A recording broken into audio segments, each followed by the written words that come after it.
où des fois les ennemis eux-mêmes sont en train de s'entretuer.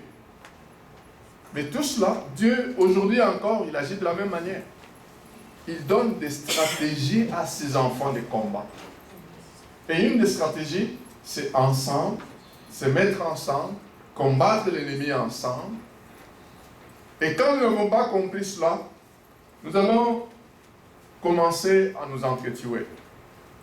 Et nous oublions que notre épouse ou notre mari, ce n'est pas lui qui est notre adversaire. Notre adversaire, c'est l'ennemi, c'est le diable. Il a commencé dès le commencement à détruire les familles. Il continue à les détruire aujourd'hui parce que nous arrivons à dormir dans la famille, à ne pas prendre conscience de l'action de l'ennemi. Lisons ensemble Éphésiens, au chapitre 6, à partir du verset 10. Et là, si on est impliqué, si on comprend combien la famille c'est un champ de bataille, beaucoup de conflits où nous pensons que mon adversaire c'est mon mari, mon adversaire c'est ma femme, mes adversaires sont mes enfants, nous allons changer facilement de cible. Éphésiens 6, verset 10. Au reste, fortifiez-vous dans le Seigneur et par la force souveraine, revêtez-vous de toutes les armes de Dieu afin de pouvoir tenir ferme contre les manœuvres du diable. Le verset 12 est très important dans la famille, frères et sœurs. Nous n'avons pas à lutter contre la chair et le sang, mais contre les principautés, contre le pouvoir, contre le dominateur des ténèbres d'ici-bas, contre les esprits malins dans les lieux célestes. Notre ennemi, ce n'est pas notre épouse.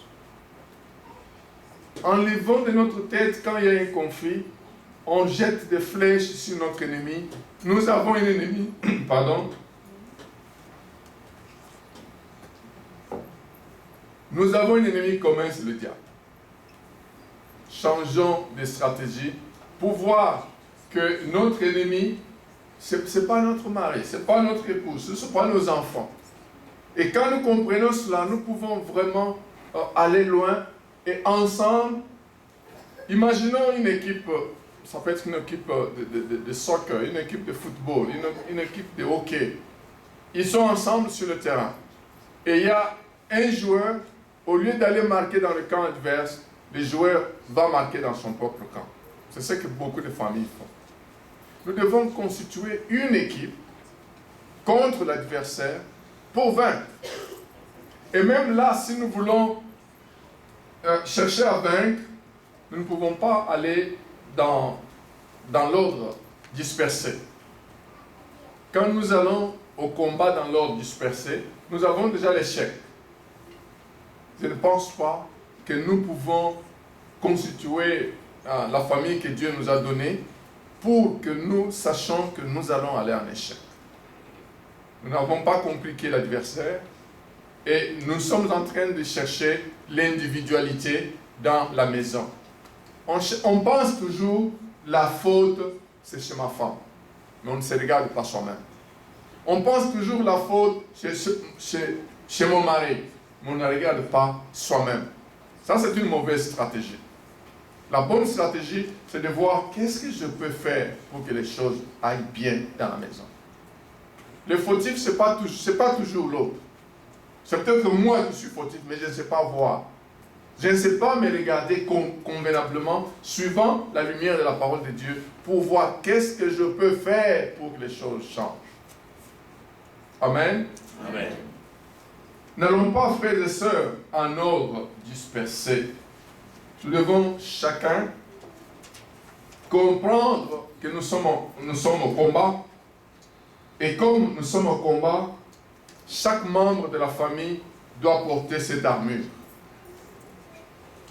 Et nous avons, depuis l'Éphésiens 10 jusqu'au verset 18, on nous montre l'armure que la famille doit porter. La vérité, la justice, la patience, la foi. Chaque membre de la famille, enfant, papa, maman, nous devons chercher à porter l'armure. Et quand chacun a porté l'armure dans la maison, nous serons prêts pour le combat. Sinon, nous ne pouvons pas. J'aimerais que nous puissions lire ce texte. Je suis en train de courir derrière le temps en jetant un coup d'œil sur le modérateur qui m'a donné le temps. J'aimerais que nous puissions lire ce texte ensemble.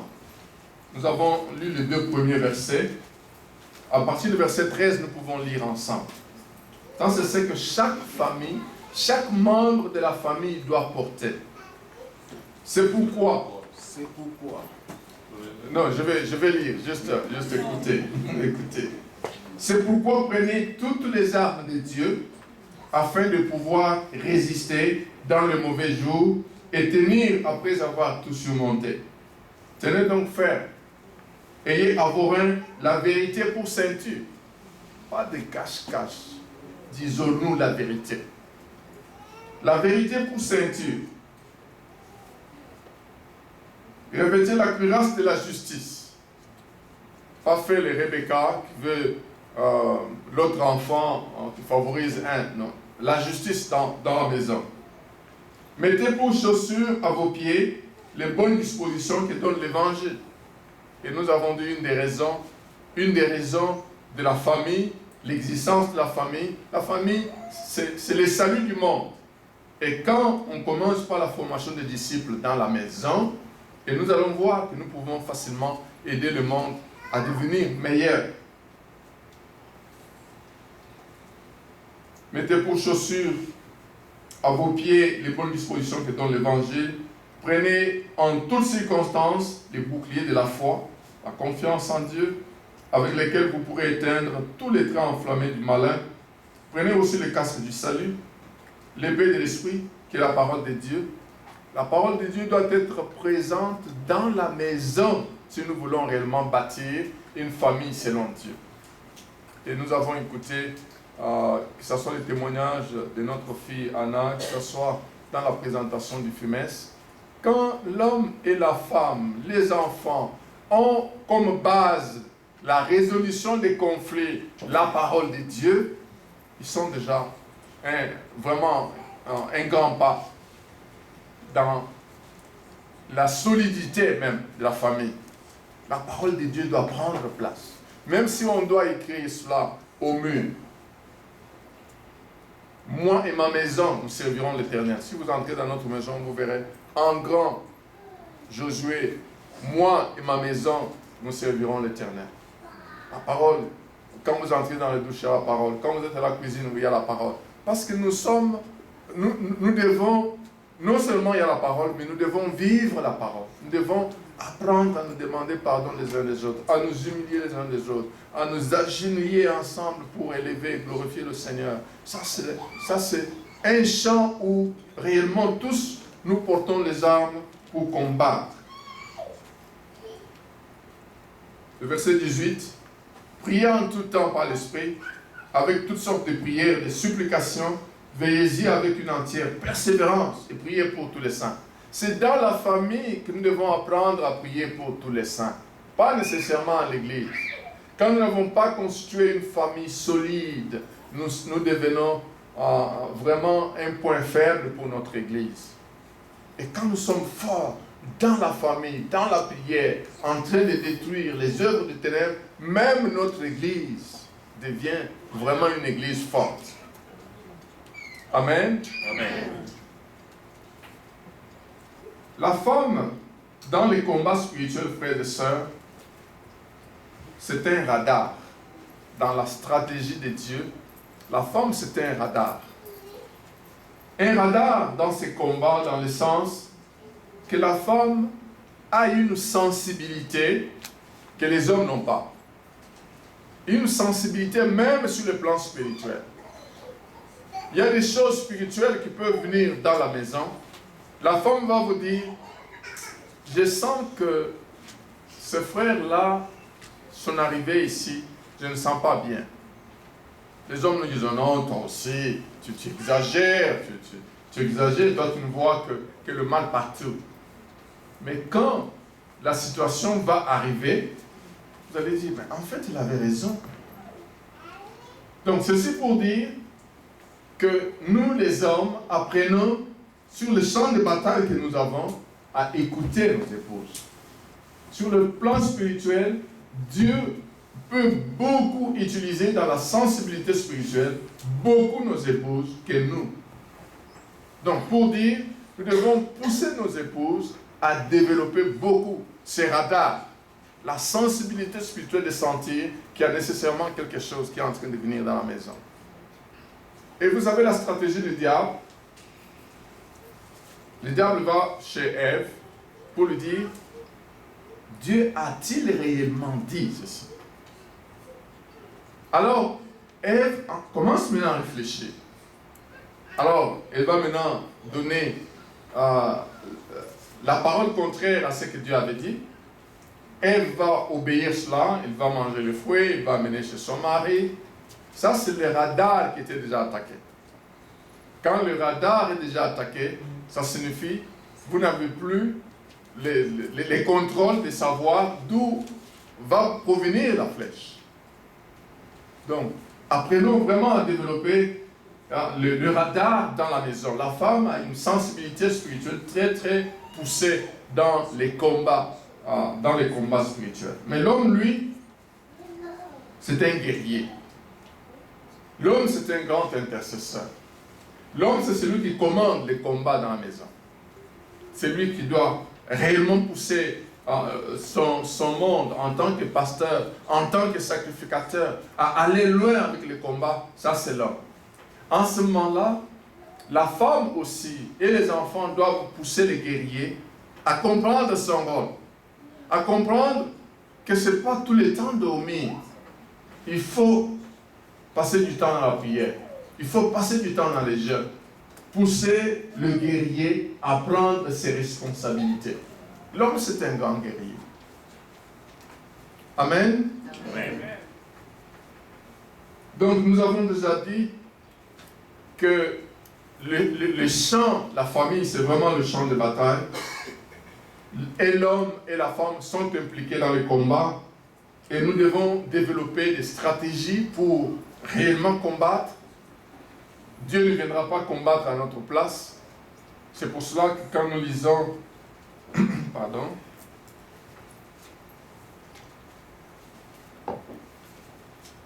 quand nous allons en Luc, allons-y en Luc 19,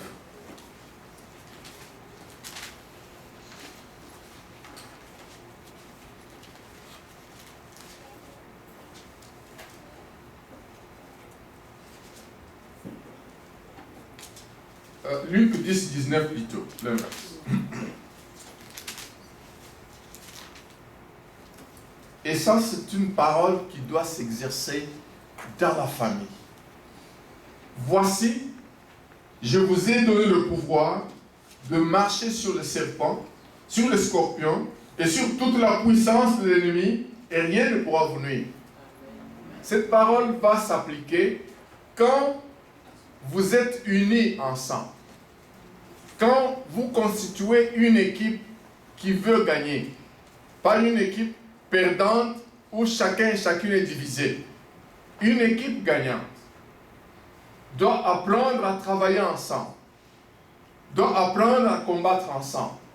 Et le Seigneur ne dit pas, quand vous entendrez, par exemple, et ça ce sont des choses qui arrivent, vous êtes en train de dormir, comment à votre fenêtre, les chats, ils viennent tous les jours pleurer, toujours à votre fenêtre.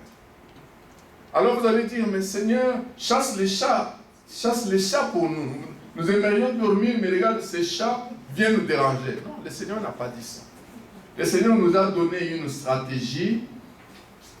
Luc 10, 19, je vous ai donné le pouvoir. C'est vous qui allez dire, allez toi, quitte, moi je suis fils de Dieu, je suis fille de Dieu, j'ai le pouvoir de te commander, de ne plus jamais venir ici. Il va obéir. Ça, c'est la stratégie de combat. Amen. Amen. Dieu ne va pas combattre à notre place. Dieu nous protège. Dieu a déjà beaucoup fait. Il a déjà tout accompli. Il a mis le sang de Jésus que nous devons utiliser à notre disposition comme stratégie dans les combats. Mais nous devons, nous, exercer l'autorité. Apprenons à exercer l'autorité dans la maison. Quand nous avons exercé l'autorité dans la maison, quand nous quittons la famille, nous allons comme famille dans l'église, nous sommes une famille gagnante. Et quand nous allons rencontrer d'autres familles gagnantes, nous constituons une famille, une église forte pour détruire les œuvres des ténèbres. Mais pas une famille divisée qui vient dans la voiture en train de se chamailler, en train de s'injurier, et à la porte de l'église, tout le monde devient saint.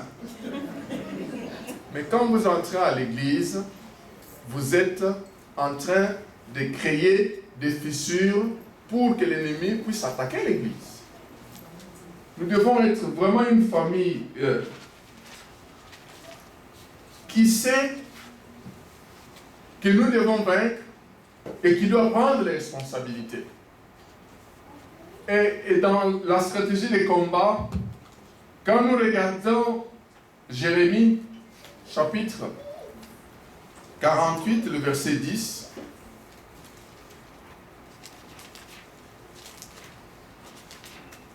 Jérémie 48, le verset 10. Maudit soit celui qui fait avec négligence l'œuvre de l'Éternel. Mais ce qui m'intéresse, c'est la phrase qui suit. Maudit soit celui qui prive son épée du sang. Ça signifie quand on prive son épée du sang, on ne combat pas. Son épée est toujours bien gardée dans l'étui. On ne combat pas.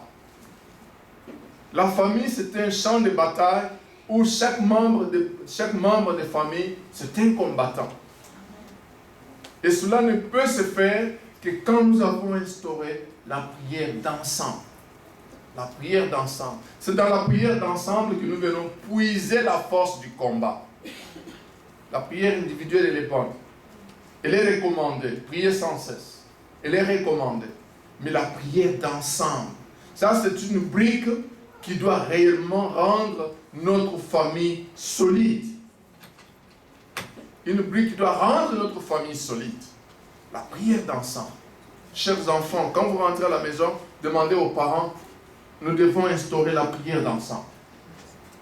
Quand il n'y a pas de prière d'ensemble, demandez aux parents, nous devons prier ensemble.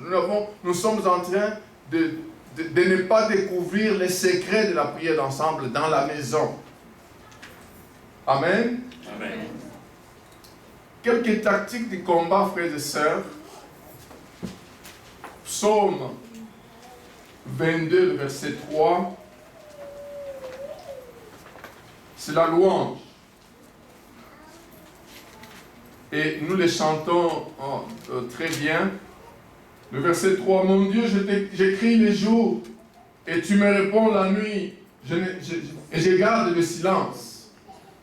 Psaume 22, le verset 3.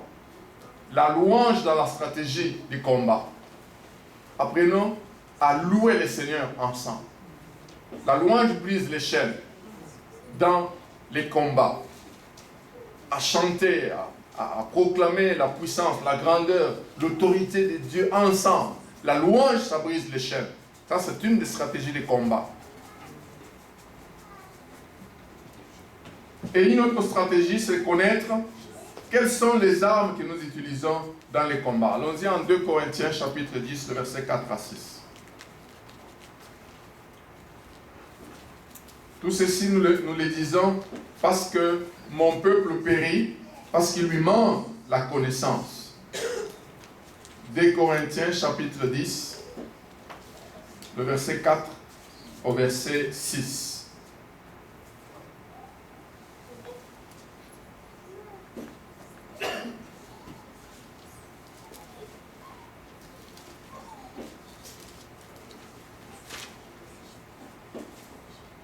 Et nous pouvons commencer même à lire à partir du verset 3.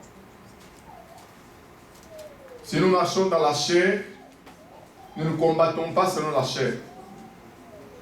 Car les armes avec lesquelles nous combattons ne sont pas charnelles, mais elles sont puissantes devant Dieu pour renverser les forteresses. Nous renversons les raisonnements. Renverser les raisonnements ici, ce n'est pas comme d'autres théories qui disent qu'il faut lier l'intelligence. Non, ce n'est pas ça. Nous devons apprendre à renverser les raisonnements et on nous précise toute auteur qui s'élève contre la connaissance de Dieu. Il y a le diable qui amène des faux raisonnements. Nous devons briser ce genre de faux raisonnements dans les autres. C'est dans la prière que nous pouvons avoir ces combats. Surtout la prière d'ensemble a une très très grande efficacité. Nous renversons les raisonnements et toute auteur qui s'élève contre la connaissance de Dieu et nous amenons toute pensée captive à l'obéissance au Christ.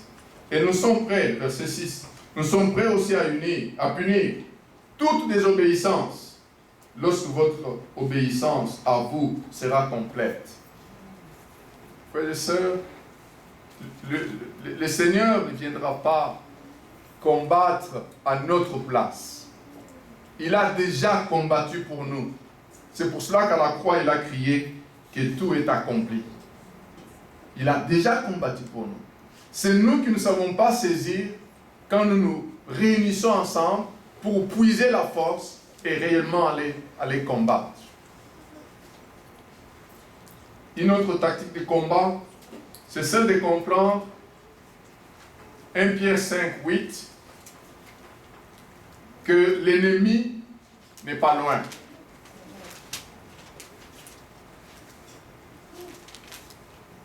« 1 Pierre 5, le verset 8, il nous dit « Soyez sobres, veillez. Votre adversaire, on nous dit même votre adversaire.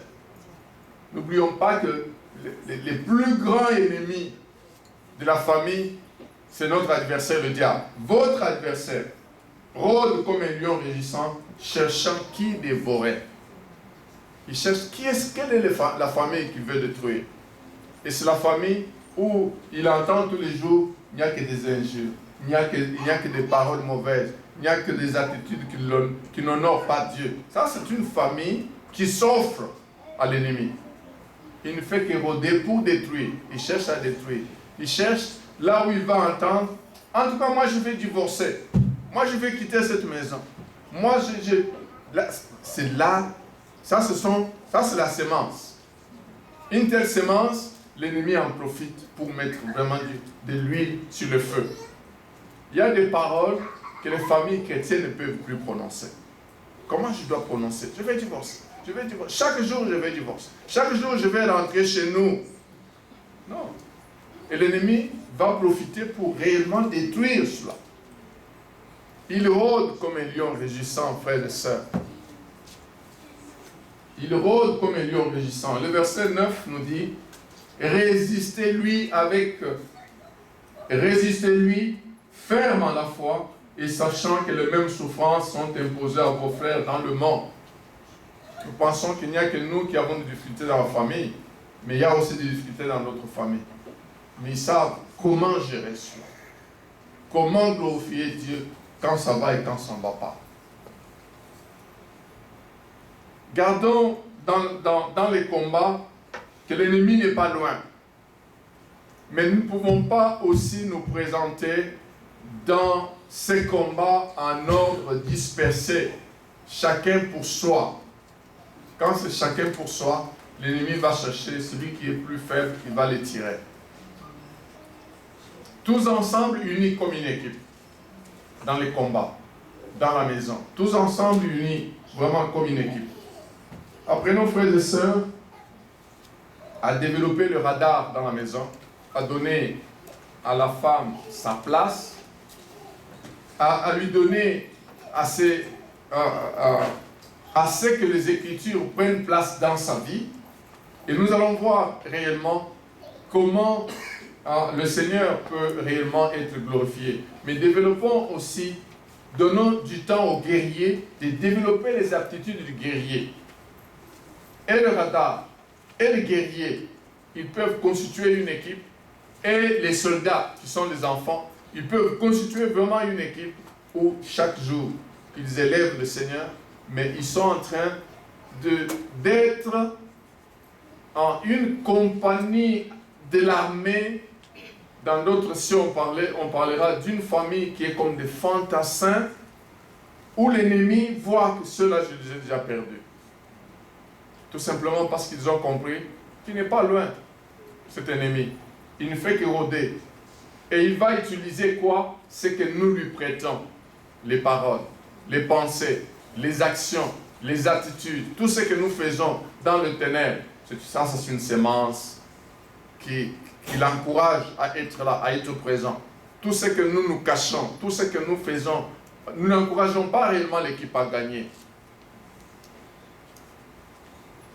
Entrons vraiment, frères et sœurs, dans ces combats en équipe. Mais pas en équipe perdante, en équipe qui gagne.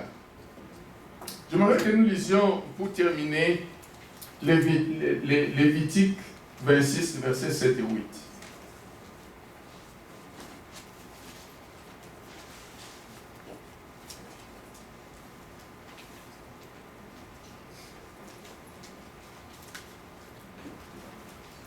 Chapitre 26 de Lévitique, le verset 7 nous dit ceci. Vous poursuivrez vos ennemis et ils tomberont par l'épée devant vous. 5 d'entre vous en poursuivront 100 et 100 d'entre vous en poursuivront 10 000 et vos ennemis tomberont par l'épée devant vous. Le verset 9. Je me tournerai vers vous et je vous rendrai fécond, je vous multiplierai et je maintiendrai mon alliance avec vous. Ceci pour clôturer ce message, frères et sœurs, que l'unité est la clé de la victoire dans les combats dans la maison. L'unité, c'est la clé de la victoire dans la maison. La division, favoriser les œuvres de ténèbres dans la maison, dans la famille, c'est notre destruction à petit feu dans la maison.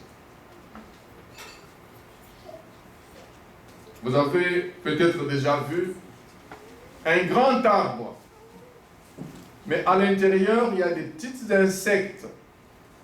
Et ces petits insectes ne font que ronger à l'intérieur de l'arbre, à l'intérieur de l'arbre, à l'intérieur de l'arbre. Et un jour, on verra un tout petit vent. Ce petit vent qui souffle, on voit un grand baobab qui tombe. Tout simplement parce qu'on a laissé les petits insectes en train de ronger le baobab. Chacune de nos familles, telles que nous sommes là, frères et sœurs, nous sommes ces baobabs. Des petits insectes que nous sommes en train de laisser ronger nos familles, ce sont ce que nous pensons des petites choses. Ce que nous pensons, une petite désobéissance, une petite parole méchante, une action qui n'encourage pas Dieu. Et telle chose, telle mauvaise semence, nous sommes en train de laisser cela entretenir. Un jour, nous allons voir notre famille, appréciée par tous, tout simplement s'écrouler. Parce que nous avons laissé ces petits insectes détruire notre baobab. L'unité, c'est la clé dans la construction. Travaillons en équipe pour bâtir nos familles. Nous sommes venus dans ces camps pour dire, lèvons-nous et bâtissons. Parce que nous aimerions nous mettre du côté de Dieu pour bâtir. Et une des clés très importantes dans la maison, c'est la prière. C'est introduire la parole, c'est introduire la louange dans la maison. Et nous pouvons regarder dans les Écritures tous ceux qui ont incorporé la prière comme leur vie, dans leur famille, ce sont des gagnants. Amen. Amen. Que le Seigneur bénisse sa parole. Amen.